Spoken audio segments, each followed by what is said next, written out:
ஆண்டவராகிய இயேசு கிறிஸ்துவின் நாமத்தினாலே இந்த விடுதலை தேடல் நிகழ்ச்சிக்கு உங்களை வரவேற்கிறேன். சுவிசேஷத்தை குறித்து நாம் கற்றுக்கொண்டிருக்கிறோம். குறிப்பாக இந்த சுவிசேஷத்தில் 5 சாராம்சங்கள் என்று அதை நாம் கற்றுக்கொண்டோம். பாவம் இல்லாமல் இயேசு பிறந்தார், பாவம் இல்லாமல் இயேசு வாழ்ந்தார், நம்முடைய பாவத்திற்காக பரிகாரமாக அவர் மரித்தார், மரித்த இயேசு உயிரோடு எழுந்தார், பரமேறினார், நமக்காக பரிந்து பேசிக் கொண்டிருக்கிறார், மீண்டும் ஒரு நாள் வருவார். இந்த சுவிசேஷத்தை விசுவாசித்து மனம் திரும்பி பாவ மன்னிப்பை பெற்று ஒரு புதிய வாழ்க்கையை வாழக்கூடிய அந்த மனிதன் நித்திய ஜீவனை பெற்றவன் அப்படின்னு சொல்லி நம்ம தியானிச்சுட்டு இருக்கிறோம். இதில் இப்போ ரட்சிக்கப்படக்கூடிய அந்த அதாவது தேவன் செய்த காரியங்களெல்லாம் சொல்லி முடிச்சிட்டோம். நாம் செய்ய வேண்டிய பகுதி, அதாவது நாம் செய்ய வேண்டியது நம்முடைய கிரியை இல்லை, நம்மளுடைய பங்கு, அதை குறித்து நம்ம பேசி கொண்டிருக்கிறோம். குறிப்பாக ரட்சிப்பு என்றால் என்னன்னு சொல்லி பார்த்தோம். இந்த ரட்சிப்பு இட்ஸ் அ கண்டினியூஸ் ப்ராசஸ் அப்படிங்கிறத பார்த்தோம்.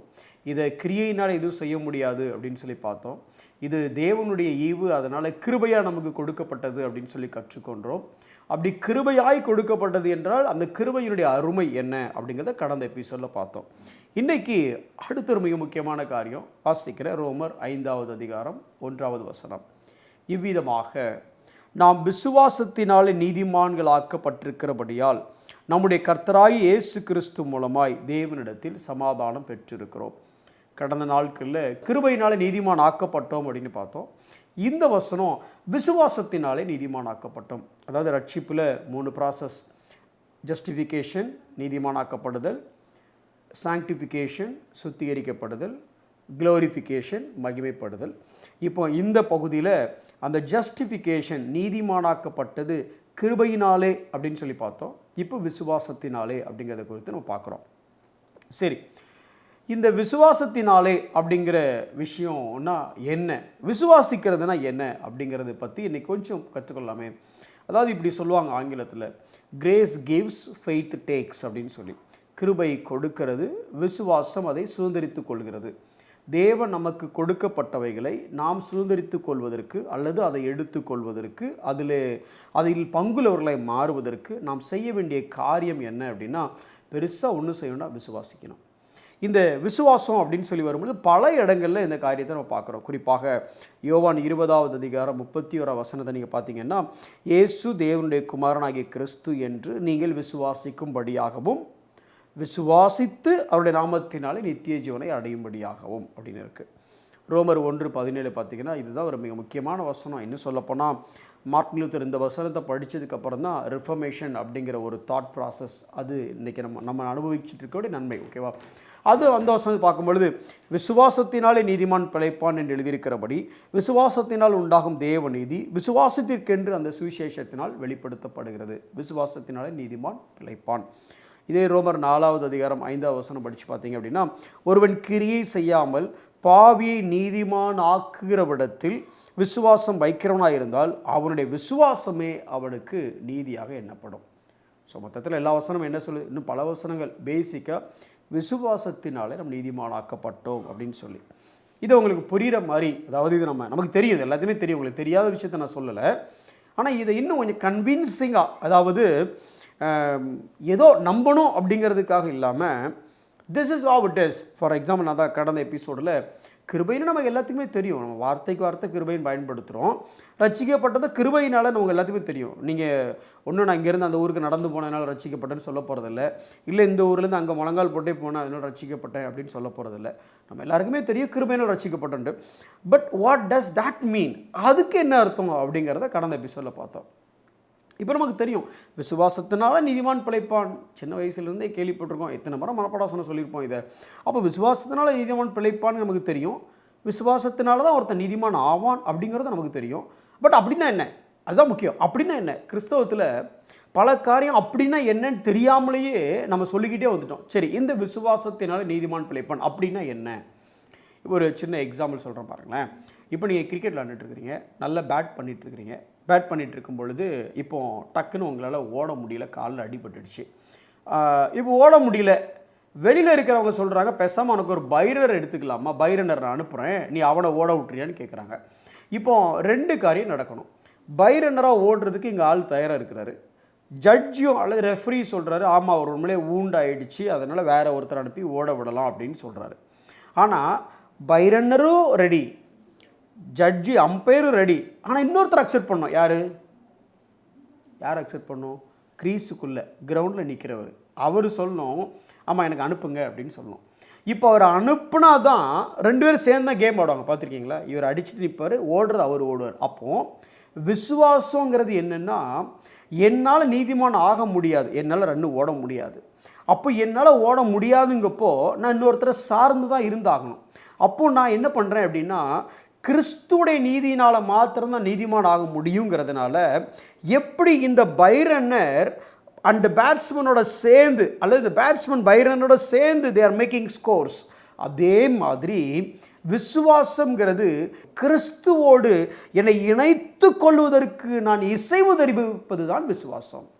உங்களுக்கு புரியும் நினைக்கிறேன்.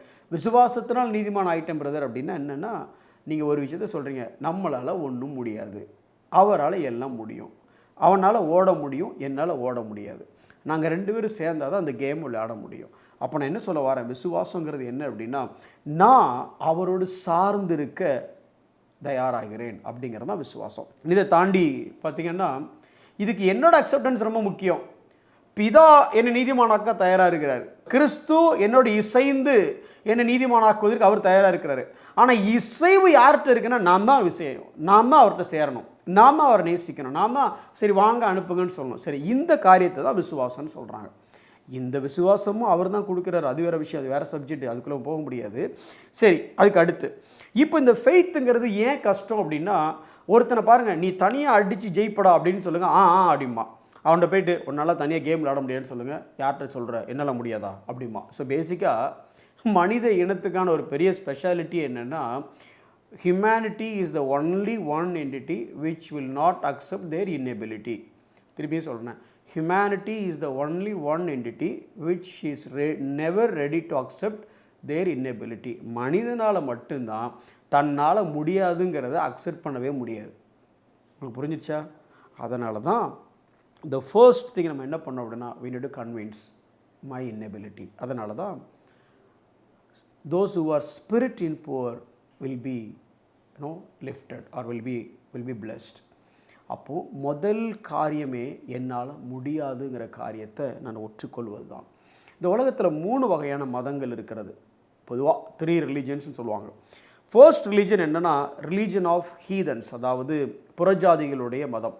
அவங்க என்ன பண்ணுவாங்க அப்படின்னா, தே சீக் காட்ஸ் அப்பீஸ், அதாவது அவங்க எதையாவது செஞ்சு கடவுளை பிரியப்படுத்த ட்ரை பண்ணுவாங்க. இது புறஜாதிகள், எல்லா மதமும் இப்படி தான் சொல்லுது.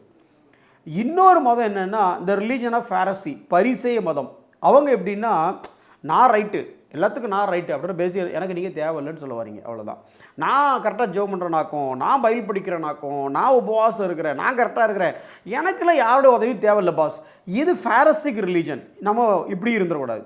இன்னொரு ரிலீஜன் என்ன அப்படின்னா, ரிலீஜன் ஆஃப் த பப்ளிகன், அதாவது அந்த வரி வசூலிக்கிறவன் மார்பிள் அடிச்சுக்கிட்டு வாசல் நின்று சொல்லுவான் தெரியுமா, உன்னோட முகத்தை வானத்தை ஏற்று பார்க்குறது கூட எனக்கு கஷ்டமாக இருக்குது, அதனால் அப்படின்னு அந்த ஒரு ஆட்டிடியூட், அதுதான் ஆக்ட் ஆஃப் ஃபெய்த். நீங்கள் எந்த கேட்டகரியில் இருக்கிறீங்க? ஒன்று கிரியை, எதையாவது செஞ்சு ஆண்டவர் நம்ம பக்கம் திரும்பி பார்க்க வச்சிடணும் அப்படின்னா ரிலீஜன் ஆஃப் ஹீதன்ஸ், புறஜாதிகளுடைய மதம்.